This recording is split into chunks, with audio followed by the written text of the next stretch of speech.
Well, good Sunday morning, friends. Mark Holmes here with my buddy Cowboy Joe Boo, as well as Joe Bear in the house. And as always, I want to say thank you all for watching, commenting, subscribing, and being part of the Joe Boo Sports Report. Without you guys, as well as you ladies, you know that this literally does not work. So let's get open for business here and let's wake up the football gods. You know, it is crazy. We are knee deep in preseason. And thus far, I will say the team that's looked the best in the NFC East was actually that first drive by the New York stinking Giants. I'm going to give them some credit. But the problem with preseason is you can't really judge what's going on. You have some teams that are going to go out because they want their team to feel good. I remember one year the Detroit Lions went out 4-0 in preseason. They were killing people, and they ended up 0-16. I remember the Commanders with the old ball coach, and they went to Osaka, Japan, for a preseason game against the 49ers, which they won like 49-3. And they felt so good about themselves on their way to a 5-11 season, where the battle cry was, well, if we can just get back to playing like we did in Osaka. Yeah. Here's the thing. Here's the reality.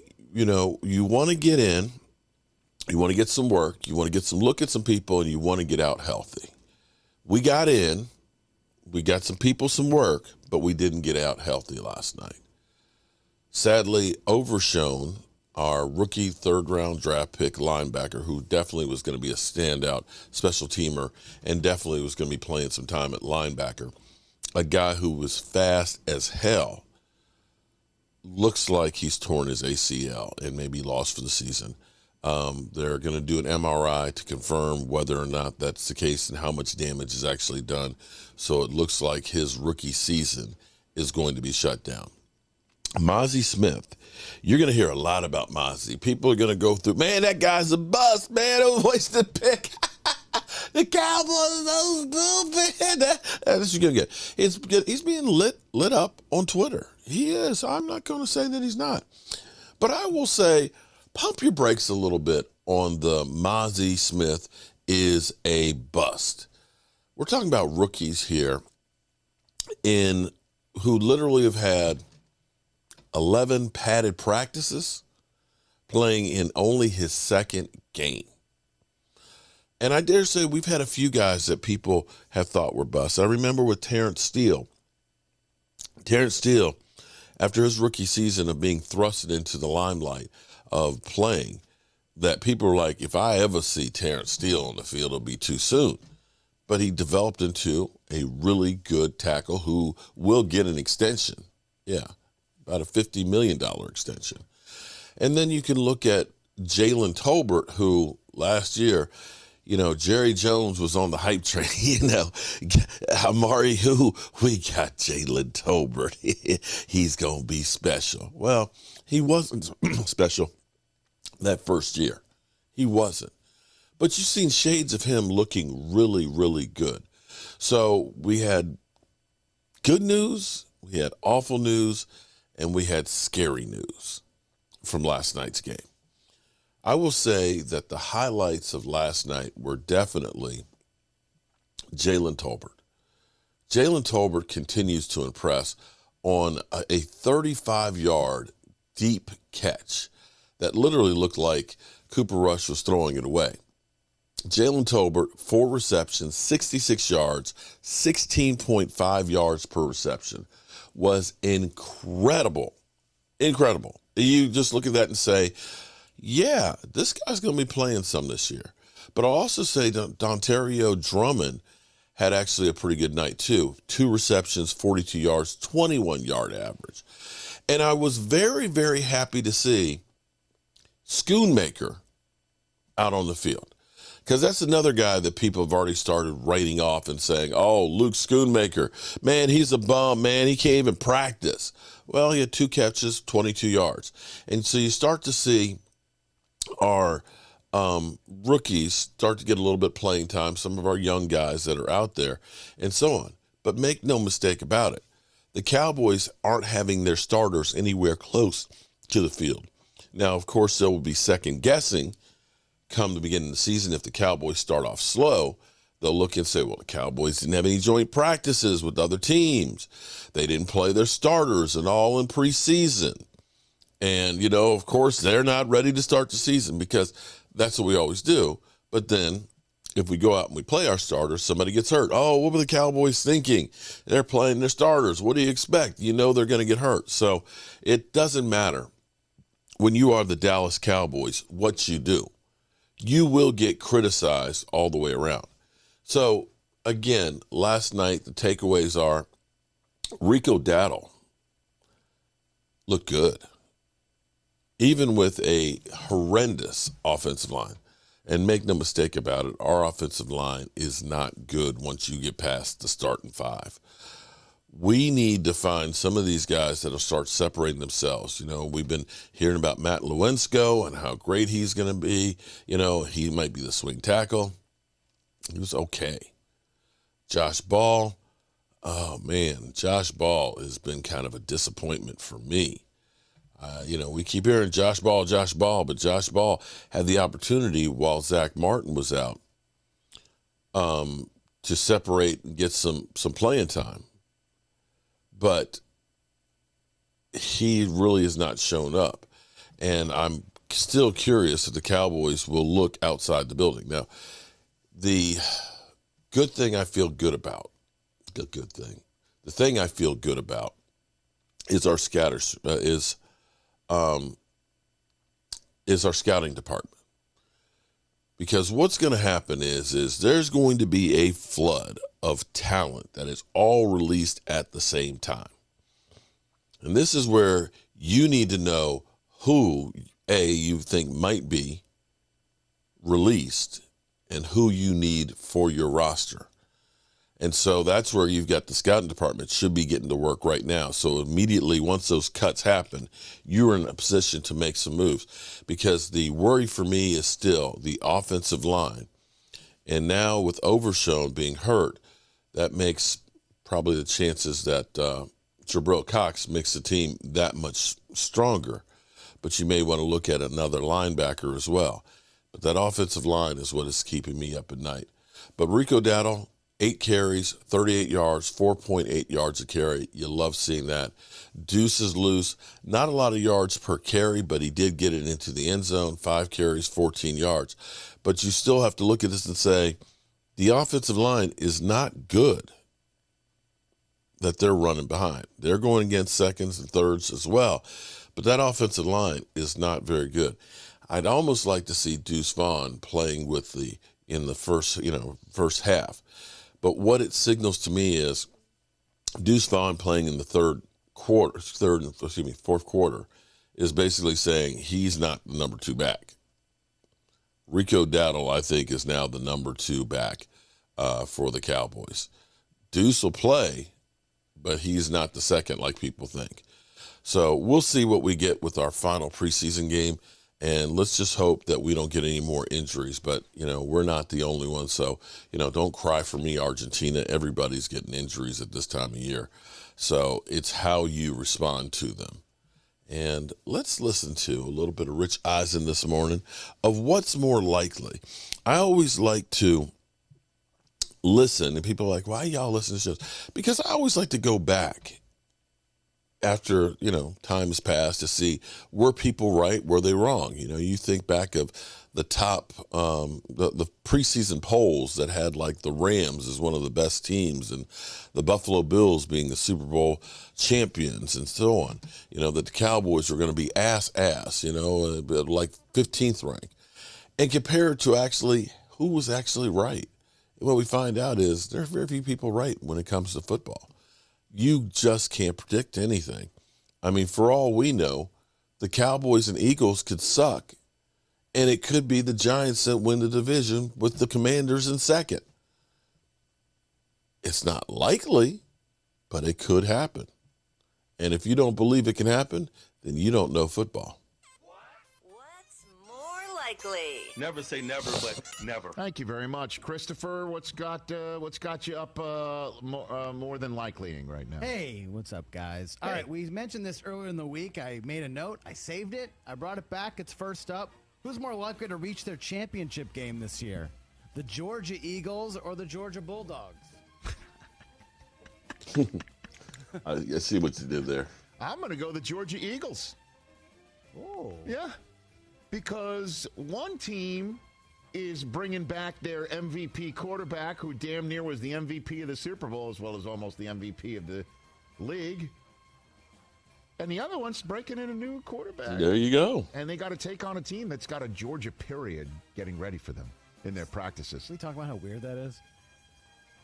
So I'll go the Georgia Eagles. Yeah. New quarterback, new time. Stetson Bennett's getting sacked by C.J. Okoye. He's not there. He's not walking through that door. He's not walking through that door. If he did, he'd be over 30. Yes, he would. So I'll go there. I'll go there. Kind of agree with you. NFC North quarterback, more likely to be a sleeper MVP candidate. Jared Goff or Kirk Cousins? Jared Goff, baby. Cousins no sleeper. Cousins had MVP talk middle of the season last year. What are you talking about? Middle of the season last year, people were like going high. He was a higher register MVP. You bet he was. Oh, yeah. Oh, yeah. Middle of the season last year, right around before the Cowboys came and curb stomped him 40-3. He didn't get any MVP votes last year. I know that for good reason, because he didn't finish very strong. Tua barely played and got MVP votes. I'm aware of that. No, he played 13 games. I'm aware of that. All right. Jared Goff, man. I'm worried about the Lions. You are. I know you are. I don't think you should be. I'm worried about the bandwagon's too full. Okay. I agree with that. They're still the Lions. Running back, more likely in a new home. Running back in their new home, more likely to score more touchdowns this year. Dalvin Cook or Zeke? I'll go Zeke. You know, and I think that's why Ramondre Stevenson is currently still sitting available in our fantasy draft that takes forever to draft. I have no idea. Don't you think 5-yard line and he finally went. That's Zeke territory? Don't you think? Yeah, I think Zeke is going to get all the carries inside. And the 10. and the knee injuries also has a large thing to do with Breece Hall's available to be chosen in a fantasy draft right now. You know, I mean, I have no idea how the division of labor for both of these new running backs and their new teams is going to be divvied up. But one would think, despite Ramondre Stevenson being a Rich Eisen show favorite, thanks to you, T.J. Jefferson, and also showing what he can do, don't you think Bill thinks inside the 5 is Zeke territory? I think so. Zeke is getting first-team rep carries in practice. Oh, yeah? The last couple of days, according to reports. So I think they're high on Zeke. But you can never tell with the Patriots. No, you never know. If I had to guess, you know, I'll go with Zeke just because that is his forte, is to jam it in there from the 10-yard line in. But with the Patriots, you never know. Once upon a time, that was Rex Burkhead territory. What else, Chris? Good player. All right, they're playing each other this weekend in the second preseason week. More likely to make a deeper playoff run this year, Lions or Jaguars? I'll go Lions just because, and I think so many of us in the media are using this as a cop-out when you're talking about an NFC team. Of course, the NFC team has a better chance because the AFC is so loaded. Mm-hmm. But the Jaguars could get a very high seed and go on a nice run with 2 home playoff wins. They could. They could. I'll still go the Lions. I'm on that bandwagon firmly. By the way, I was on that in March. I chose them as my March predicting team. I'm going to do that every year until I'm right. Until I'm right. I certainly wasn't last year. Nope, not at all. Okay. Or I'm either going to go. It happens. Oh, excuse me. I'm going to go until I'm right or I'm not very, very wrong. Which way to put it? What's more likely, I'm right or not very, very wrong? Weren't you very, very wrong with the Raiders? Yes. Yes. Oh. That's why I'll keep going until I'm not very, very wrong. Until you're just very I'm not wrong. saying the Lions are going to prove me right. I see. I think they'll just prove me to be not very, very wrong. Not very, very wrong. wrong. The division, but it's not going to be apparent by like friggin' Rosh Hashanah. What day is that? It's usually in September. Got it. We talked to both of these guys. I didn't know anything else. Like recently. back to school. What else could I have said? That's August. You stayed on brand. Thank you. It's a good way for you to say Jewish. Stayed on brand. That's very more likely to have the biggest sophomore season breakout. Yes. Two guys we've talked to recently, George Pickens or James Cook. Oh, you know where I'm going here. Steelers play the Bills this week. You know where I'm going. You know where I'm going. I mean, You know where I'm going. To the 4-1-2. I'm going George Pickens. Oh. I think he's my new man crush. We're not going to go to the movies, George. Don't worry. It's a bird thing. I kind of like George Pickens getting ready because I don't know what the running back's going to look like in Buffalo, but I know what a game-changing wide receiver can look like in Pittsburgh. So I'm going to go George Pickens. Let's go, George Pickens. Trying to do the routine things routinely because that's what his coach tells him. Here we go. He has too much talent. He just needs to work on the fundamentals. That is it. James Cook, I have no idea. Is it Josh Allen just going to be, you know what? Omaha, I got this thing. Yeah, I got this. It's possible. I have no idea. It's possible. And plus, they also have Latavius Murray. They also have Damian Harris. And I know they've got Deontay Johnson and they got Najee Harris. I know. Get to the Cowboys here. In Pittsburgh. Yeah. Oh, yeah. Booth. They're not saying boo. They're saying boo. What else? These two teams play in the preseason this weekend. More likely to Here win we the go. division. Seahawks or Cowboys? Here we go. Do the right thing. I'm Rich. gonna say the Cowboys. Okay. Oh, I like your style. I'll say the Cowboys. we just talked to Tyler Lockett, and I understand that. you told him to tell Jackson he's your daddy. Papa said hello. Yeah, excuse me. I told him to tell Jackson Smith, hello. Jackson Smith and Jigba to say Dad, hello. say It's just hello. from Dad. Oh, You can take the leap and say, he should call me Daddy. New podcast coming to the Rich Eisen. No, that's already taken. I'll go Dallas. Call me Go Dad. Dallas. I'll go Dallas. If Eagles take a step back, even though I started saying it's more likely that the Georgia Eagles make it. Yeah, I'll go there. We'll go there. It's time, TJ. It's time. It's time, guys. It's time. It's time. say for the that. No. It's time for the Dallas Cowboys to, when there's lower expectations, exceed them. There you go. That's Because it's always been high expectations. Last year, but there's still high expectations. I understand that, but there were low expectations going into I the think season. everyone believes the Eagles are the team that's going to win that division. I bet you, when you take a look and the aggregators aggregate everybody's predictions to win divisions, the Eagles will be on 9/10 of the NFC East predictors. Well, the Eagles have the second best Super Bowl odds, Okay. but after you get rid of the usual suspects of late, Dallas is sixth, ahead of the Jets, So ahead of the Ravens. it's time. The expectations for the Cowboys are lower. Yeah, which I like. I don't want to hear about. It's time for that to be exceeded. He doesn't know what he's talking about. Thank you. You're I right. appreciate it. Bruce Arians chiming in. A young quarterback, most All likely. right, we're going to end it right there. And he touched on that. The reason why I wanted to play that was because here's what happens with our Cowboys.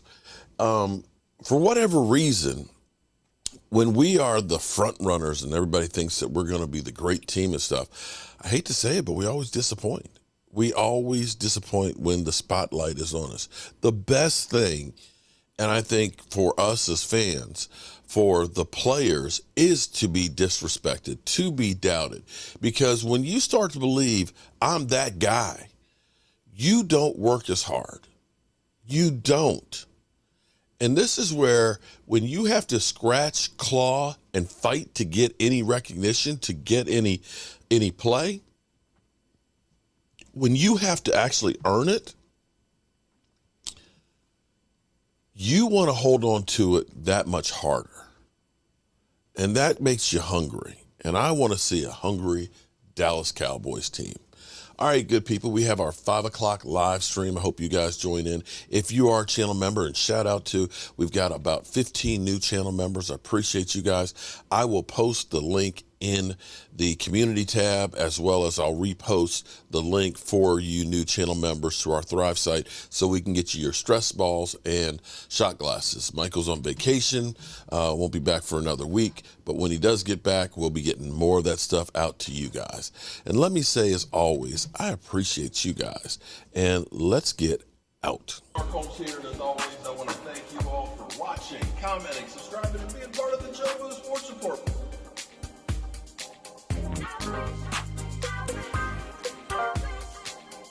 You did one hell of a job, and the only thing else I got to say is, how about them Cowboys?